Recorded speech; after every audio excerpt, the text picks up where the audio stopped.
Well, we can't be more excited than we couldn't be more excited than we are right now. I was surprised, Dan. I didn't expect to see your face right there. You kind of surprised me. It's completely threw me off my game. That's Dan. He's an Amundson. I'm an Amundson. It's our annual Amundson trip that we take every year in the summer to some fishing destination. For years, it was Ontario. The last couple of years, it's been Lake of the Woods. Because of the border closure, we're happy to be going up there. We're going to be staying at Arneson's in fact, Sunday. We're going up Sunday. And Dan, it was pretty funny. Oh, well, Joe Henry's here with us too. I'm going to bring Joe on for this little conversation. Hey, Joe, how's it going? Tell you what, you have to look at Dan. I have to look at both of you. Yeah. I apologize. We got to do this to make it official. There's Dan. Dan, I'm sticking up for you. Oh, yeah, this is me too. Okay. Anyway, Joe, I had to share this story with you because we've got a text thread going on between all of us here, all the guys that are going on this trip. And I think, Dan, you and your dad were out fishing on the river in the cities or something, and we're catching some fish, and your dad put in the text message, "Hey, we were talking about food and what food to bring." He's like, "Well, I don't know how confident you guys are. I mean, we're catching fish now. We could bring some fish up." And I read that and I started laughing. I was like, "You guys, I'm not worried about catching walleyes at Lake of the Woods. Okay, okay. I think we'll be just fine." I think we'll catch plenty of walleyes for some meals while we're up there. Joe, even when the bite is tough, there's still usually plenty of fish to be caught for a meal if you wanted. Tell you what, it helps to have 10 million walleyes in your system, estimated. And, it also, you also get the saugers. And, normally you guys can find enough for a meal. And, it's just one of those things where, what are you interested in? Are you looking for eater fish? Are you looking for slots and overs? Sometimes they live in the same area, sometimes they don't. But you guys are gonna have plenty of fish to eat, and Look at that guy. it's going to be good. And I'm excited for you guys too. I mean, I know you look forward to the family trip. I know really you guys went up there last year not knowing a whole lot and did just fine. And I think it's going to be even better this year. Yeah, just like anything else, when you go to a new lake, and obviously I've been to Lake of the Woods so many times, Joe, but you know how it is when you go up there and you go through a resort, an outfitter, whatever, and you're going through a guide and they bring you out on one of the big charter boats and you're sitting back, maybe having a beer or whatever. You're not paying attention to much, but when you go out there with your own boats, that's when you really figure things out. And that's what we did last year. We went out and there's one of the charter boats right there. It's a nice way to do it because you just sit back and relax a little bit. But last year, we went out with our own boats and we had a couple of different spots on the lake that we wanted to try, and we caught fish, but it took us a couple of days, like anywhere, just to get it dialed in, get everything figured out, and get on the fish. And boy, once we did that, it was you had to pull us off the water. It was hard to leave once we had it Yeah. figured out. It's so good when you get out there. Once you kind of get a pattern dialed in, you kind of get an idea where those fish are. It is so hard to leave because here's the thing: is that you're catching good numbers of nice walleyes, and the other thing is you never know if you're going to catch if that next fish is going to be a 30, a 31, or a 32-inch walleye, and it's very, very possible. The other thing is accidentally a lot of walleye anglers even right now are hooking into 40 and 42-inch pike. I mean, you just never know what you're going to get in Lake of the Woods. So it is really fun fishing, and it has been very good. There's different summer patterns going on right now, and if a person would just go out there and do some of the basics for the deep summer on Lake of the Woods, you're going to be just fine. I've seen a couple sturgeon pictures come around lately from up there too. So that's a fun accidental fish to hook into when you're up there at Lake of the Woods. You just don't know with that much water and that many different fish swimming around in there. And what's kind of nice too when you're trolling around in that mud out there, Joe. You're right. Sometimes you could be getting into eater fish, and you never know. Some of those big ones, they're going to be hanging out in some of those same places with some of those smaller fish. So you could hook into any size just about any time when you're trolling around there. Well, and I think the thing is this too is that it's so why is Lake of the Woods shine in the deep summer compared to other bodies of water? Well, number one, we talk about 10 million walleyes. Whatever the number of walleyes and saugers are, it's a lot. Naturally, we have a very big fish in our system, but I think the other thing is too this deep summer pattern. A lot of those fish right now are going to be over that deep mud, like we're talking, and that's 30 to 30, 6 or 7 feet of water. You're going to see them on your electronics. You're going to see pods of bait. You're going to see great big hooks laying on the bottom. Some of those fish might be suspended. I mean, you're going to see all this stuff on your electronics. And then as far as fishing them, a lot of times they're not in real tight schools; they're spread out a little bit. So I would recommend two techniques to you guys. Number one, pulling crawler harnesses, through that deep mud, drifting or trolling them, and then number two, pulling crankbaits or trolling crankbaits. And when you're trolling crankbaits to get down to that 30 to 36 feet of water, there's a few ways to do it, but it doesn't have to be complicated. A very simple way that people kind of overlook is using like a 4-ounce bottom bouncer with a 6-foot piece of either mono or fluorocarbon line, and then you put a shallow diving crankbait on it. You kind of thumb it down to the bottom real carefully. It's going to have a little bit of weight on the end of your rod, but no big deal. And then you just hit the bottom and come up a little bit and just go trolling around. You're going to catch fish. Second way to troll those deep cranks is using lead core line. Nowadays you can pick up a real nice line counter reel with lead core, Bret, for around $100. Mm-hmm. And the third way, of course, is actually snap weights. You can put on 2, 3, and 4 ounce snap weights and get them down. And of course, the fourth way is downriggers. And most people don't have downriggers, but the charter boats do certainly, and some of the bigger tournament boats and things like that, or if people fish Lake of the Woods a lot. So there's a lot of ways to get it done, but the bottom line is you got to get your crankbaits to where their fish are living. And usually on Lake of the Woods in the summer, that's going to be towards the bottom. I got a phone call from our friend Jamie Dittman the other day, and Dan, maybe you can pull this story up. I'm sure you know which one I'm talking about while I explain this. It happened in South Dakota, and he said, did you see what happened over there where the guy was walleye fishing with bottom bouncers? And he was fishing with his wife, and he caught a fish, got it up. His wife was getting ready to net the walleye, got to the surface of the water. The fish popped off or the line broke. I can't remember what happened, but his bottom bouncer snapped back up at him. And she saw that the fish got off. She's like, oh, gosh, that's too bad. Sorry, whatever. And he starts like screaming and saying, ow, my chest. And his bottom bouncer snapped back up at him and pierced his chest and actually pierced his heart. Whoa. It's one of the craziest freak fishing accidents I've ever heard of. So he's in pain, obviously, conscious. He's fine, relatively speaking. She has to drive the boat. She's never driven a boat before. So she's following the GPS line on, I don't know what lake or river, I don't know where they were fishing, but she's following the GPS line on the electronics back to the landing, trying to figure that out, trying to figure out how to drive the boat. He's trying to help her out a little bit. Yeah, here's the story. It's shared on the Sporting Journal Radio Facebook page. And, they're near Clark. Okay.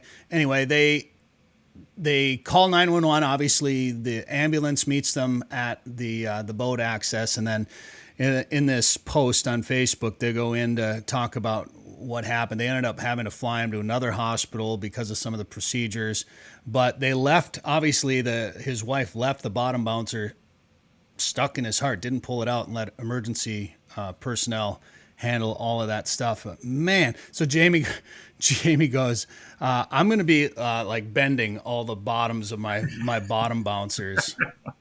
My goodness. So I was thinking about, I bought some bottom bouncers for this Lake of the Woods trip, and I was looking at them going, holy smokes, yeah, we need to put some safety, start putting some safety features on these things or something. But sounds like the guy, I haven't seen an update. Dan, was there an update on there? I haven't seen an update, but it sounds like the guy's recovering.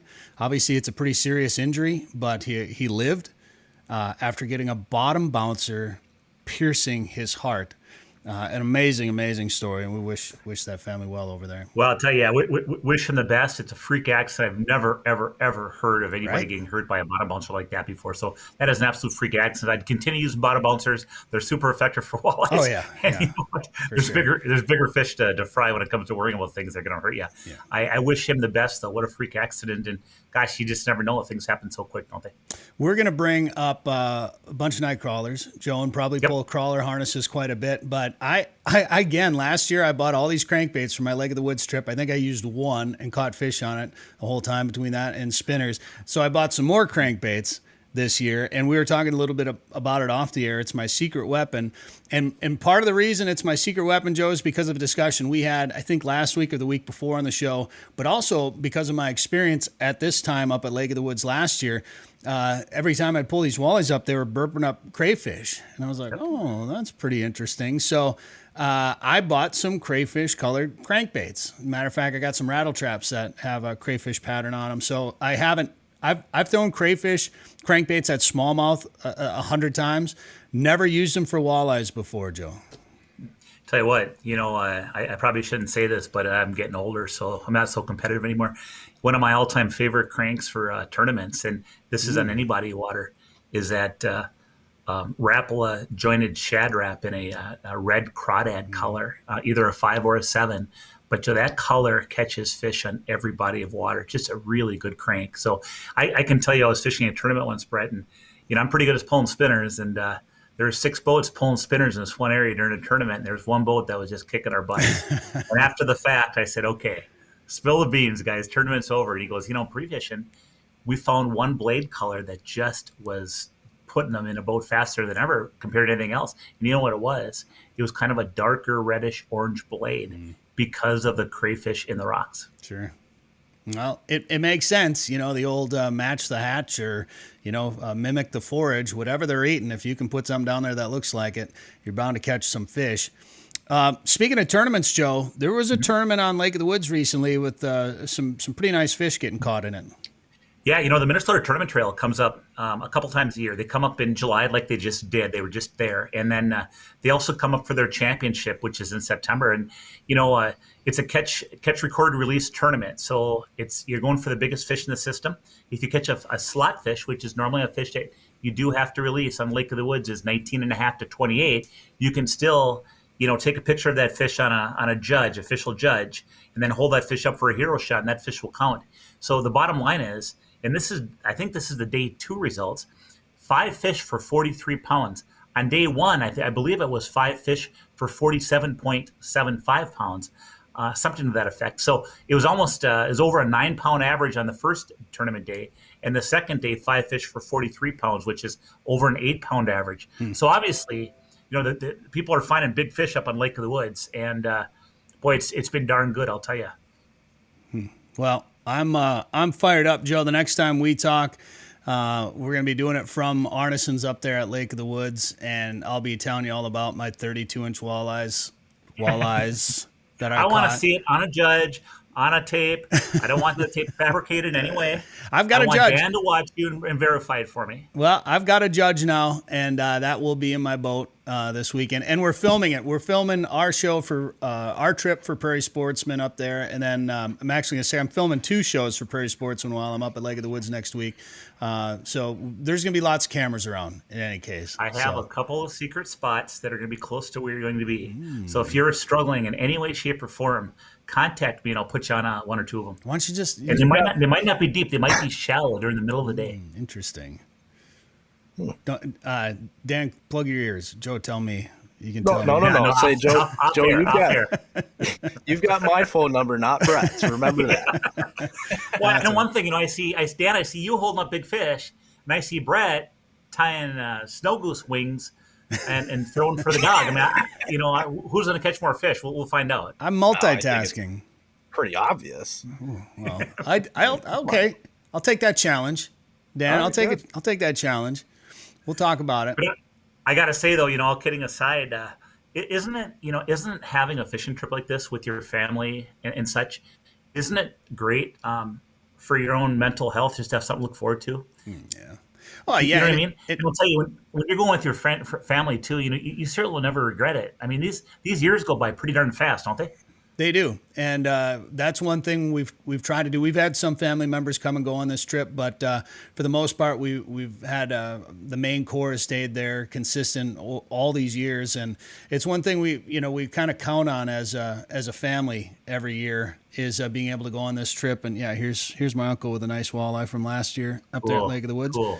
But what a beautiful photo! I just and I'll tell you, to me, looking at that photo, it just says so much. Look at the smile on his face. I mean, it just feels so good, to look at a photo like that for me. And the other thing too is in this case, it's not $100,000 boat. It's just a normal fishing boat. God bless America. I mean, that's great. That's my tricked out Lund. Don't be talking bad about my boat. My 16-foot. I think it's a great boat, and that's what we all started with, right? Even for the pro anglers who are driving those really good boats now, that's what everybody just about started with. Mm-hmm. Yeah, I love it. I've had the chance to get bigger boats, and I don't know, I probably will here eventually, but I can fish just about any lake I want to out of that boat, and it's light, it's easy, it's It's easy to maneuver. It's just a great overall fishing boat that I really enjoy. And having that family trip, Joe, again, it's like it gives you a chance to see your relatives without having to wait for the next holiday, right? Like this is one of those circumstances where it's almost more fun than the hustle and bustle of, say, Christmas or Easter or one of those holidays, Thanksgiving, where you might get together with some relatives. You can just sit back, relax, have a beer, go do some fishing for a couple of days, and kind of catch up with some people that you don't see on a regular basis. So we're looking forward I'm to sure it. there'll be no jokes. I'm sure there'll be no BS. I'm sure Dan will tell the truth about the size of his fish. Yeah, I'm pretty good about that. It's Bret you got to be worried about. Come on now. Hey, I don't have to stretch the truth. I take pictures and video of everything. So there is Yeah, but you also know How to use Photoshop. Photoshop I do real very well. well. All right, enough about me. If people want to plan their own family trip to Lake of the Woods, whether this summer or maybe think about an ice fishing trip or getting up to the Northwest Angle, what should they do? If you're on Facebook, check out Lake of the Woods Tourism. Otherwise, check out our website, and that is lakeofthewoodsmn.com. Northern Minnesota's Walleye Factory is a year-round world-class fishing destination. The perfect getaway this summer is just a short drive to Lake of the Woods. Fish Big Traverse Bay, the Rainy River, or visit the unique Northwest Angle. To catch big fish, you have to go where the big fish are. Plan your trip to Lake of the Woods at lakeofthewoodsmn.com. That's lakeofthewoodsmn.com.